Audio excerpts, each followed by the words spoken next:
Hello, I'm Beth. This is VIP yoga or variations for individualized practice. This is where I do short instructional style yoga videos focused on a specific pose. So today's pose is going to be bound angle or badakanasana. This I like to call it one of the poses of many names. It also goes by the name butterfly or cobbler's pose. So when we look at variations, we're going to look at many different ways to do the pose so that you can find the pose that's most comfortable for your body. That is the part about individualized practice. That is the practice of functional yoga. We are potentially going to incorporate many different props. You'll see over by my mat, I have different props available. I'll mention down below some of the props that you can gather. So let's go over to the mat and get started. So as we do bound angle, and by the way, baddha means bound and konasana means angle, so that's why it's called bound angle pose. We'll start with the classic seated version, and when I say classic, I simply mean how it's often or usually taught in classes. That is soles of the feet together, knees come out, back straight and uplifted. So this is the classic version, and part of what varies in this version is where the feet are positioned. Often students are told to draw their feet as close into their body as they can. That's a fine way to do the pose. You'll see that makes my knees come up pretty high. There's nothing wrong with doing the pose that way, but some people might not find this comfortable. So as we start to talk about the variations, the first thing we can vary is where we place our arms and where we place our feet. Your own limbs are part of the variations of the practice. So I'm going to show sliding my feet a little bit away from me. And so what that does is that lowers my knees, which actually feels more comfortable for me because I'm not getting as much pull right here in my groin area. And it actually helps me to sit up a little straighter. I'm going to flip around to the side a bit. So if I pull my feet really close into my body, that has a tendency to cause me to slump a little bit or cause my back to round. So I want to sit up straight in the pose. Having my feet a little further away from my body actually makes that more easeful and for me to be able to do that. And then I can vary where I place my hands. So if I put my hands on the outside of my hips, that can assist even further with this idea of having a long, straight spine. I can also have my hands resting gently on my thighs to encourage my thighs to maybe come out a little bit more if I'm going for an inner thigh or a groin stretch. And I can reach down depending on the length of my arms and where my feet are and hold my feet in any position. I can hold my ankles. Sometimes people like to take peace fingers around the big toes. I need to do a little bit of a forward lean in order to do that. And that's the other thing you can vary is your torso. So this pose, it can be simple upright pose. If your hands are behind you, you might do a little upper back bend, lifting your chest toward the sky. And if you'd like to slide your hands forward, you can hinge from your hip creases and take this into a little bit of a forward fold. Or if you're doing a more of a yin version, a rounded version of the pose. So that's some different ways that you can do this pose without props. And remember that when I show these variations in VIP yoga, we'll show many different variations. We're not going to do every possible variation under the sun. There's always a new way that you could vary a yoga pose. Now I'm going to grab my props. So I'm going to start with a blanket and some blocks. Oh, and I also today have a belt. So the first thing is whenever we do seated poses, you can sit on a prop. And sitting on your prop will also help with that, getting your spine more long and allowing you to be more upright. So you can see that when I sit on this blanket, I can actually then draw my feet in closer to my body and stay more upright. And that helps me to get an inner thigh stretch, but also get length in the spine. Then I might find that I want some support for my legs. So I'll show the belt first. I have a handy yoga belt that's already looped. You can use any long belt.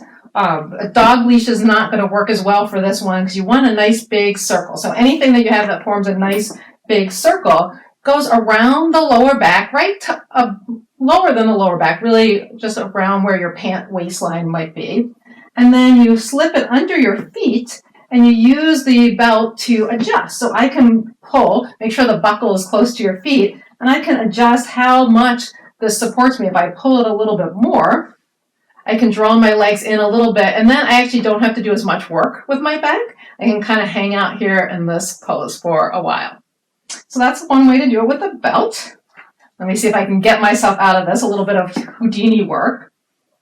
So then we can also take more support under the legs. So sometimes the legs hanging out here, like if they feel okay in space this way, it's fine. You can leave them like that. If it feels too much of a strain, you don't like the degree of sensation that you're feeling, you might find that support works better for you. So we can take blocks. You can put them like this on the lower position, and that works pretty well for me. You can have them on this called the toaster position, or have them slanted this way, and then that might have a little bit more comfort against your thigh. And then we can also do this support of the thigh with a blanket. So I want to show you that. So I'm going to come off the blanket, take my blanket, I'm going to open it to a large rectangle position and give it a little roll. And then I'll come back, feet together in my bound angle. I'll place the blanket right over my feet, and then I can tuck it around the legs like this. And actually, for this purpose, a longer blanket would have even been better, but you get the idea that you keeps your feet nice and warm too, and then you get to tuck it under. And this also works really nice for a lying version. In fact, all of the things that I just showed you, you could do if you're doing a lying bound angle. We will finish with that, but I'll show it to you in some different ways. And put that aside, the last version I want to show you is playing around with a block between the feet. So this is not a version we see quite as much. I'll turn back toward you. You can place the block in between the feet. This is on kind of the medium position. You can place it on the low position, and it just varies the sensation that you're getting at the target area, which is between in the inner thighs or around the groin area. So remember, when we're practicing yoga functionally, we're doing it based on how it feels in our body. So that's the thing that you definitely want to pay attention to. How is this pose feeling in my body? And balancing a sense of a little bit of stretch or effort with a sense of comfort and ease. All right, so put this aside and show you one more seated on the floor version, and that is with the chair, where we can use the chair for a little bit of support if we do a forward folding version for the head. So the feet come together, and you can use any props or anything around the legs. Drawing the chair closer to me, I can lean forward and I can place my forehead on the edge of the chair. I can rest my arms in the chair. So maybe like this, maybe like this. And you can play around with those different chair versions. I'll show you seated on the chair, and then we'll do a few more options before we get down to the floor. So seated on the chair, I'm going to use my blocks for this as well. And my blocks will come on the floor in front of the chair. I'll sit on the chair, and I have a couple options here. I can take the toes to my blocks and take the bottoms of my feet together, or maybe even just the heels together, and then I really still get the same kind of inner thigh stretch. In fact, it feels different. I'm feeling that I'm targeting a little bit more of the hamstrings this way. I'm still in the same basic shape of the pose. Or I'm going to put the blocks a little bit higher, and I can take the outside of my edges to my feet to the blocks and place the feet together. Again, another version. You can change the height of this. So instead of using the blocks, I think I've done this before a little bit. Got to slide over with my chest here. So I can do it this version too. And then the last version I want to show you seated, again, you could also do it this way on the floor, is any pose that's symmetrical, that's two legs, you can do one leg. And you might find you have an ability to adjust and access a little bit more if you start with just the one leg. You really focus on playing around with this movement and how it feels in your body, and do whatever you want with the other part as long as it's not bothering you or hurting you. It can be a way to really learn more about your body, get curious about what's happening, where maybe things are limiting you, or where you feel that you can access a little bit more in your body. All right, give me a moment to slide these props out of the way because we're coming down to the floor. And I want to show you a version on the wall. This is a really nice version of the pose to practice if you're choosing to hold it for a little bit longer. I need to move my yoga bolster out of the way. We'll use that in a moment. So when you do poses against the wall, I find that the hardest part is figuring out how to get up. And really, it's sliding your hip close to the wall, making sure there's nothing behind you. I kind of have some stuff around, so I'm going to be careful. Hands behind me, and I'm going to swing around so that my back is lying down at the same time that I lift my legs up toward the wall. So it's sort of a one motion. I would say smooth, but it's probably not going to look so smooth. And then once I get up, same thing. Soles of the feet come together. On the wall, I can choose to have a wide diamond, or I can choose to slide the feet down. And here, gravity helps me to draw the legs in a little bit more if that's what I decide to do. And coming down, try to check to one side to make sure there's nothing there, roll to one side, and come up. So we'll finish with a couple of versions of badakanasana, bound angle, on the floor. So when we take it to the floor, it's called supta badakanasana, and supta simply means reclined in yoga. So the first version I'll show you again, unpropped. Take your feet together, lie down, choose to put the feet wherever you want, choose to do whatever you want with the arms, use any props that you'd like, you can use the same props as before.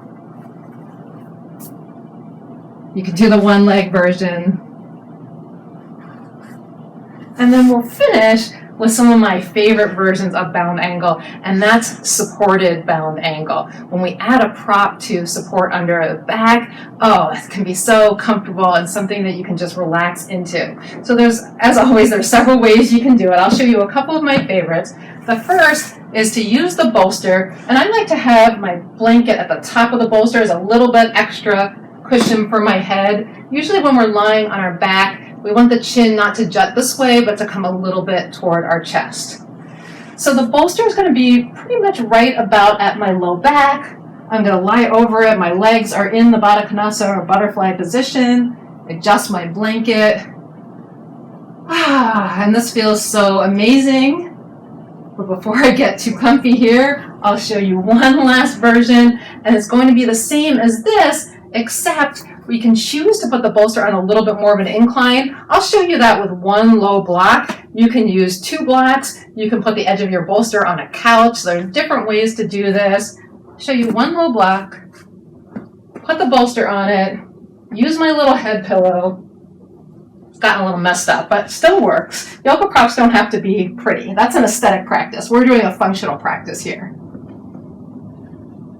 Oh my goodness, this is so comfy and cozy. I've literally fallen asleep in this position. If you've never tried it, I encourage you to try it too. My favorite version of bound angle, supta badakanasana.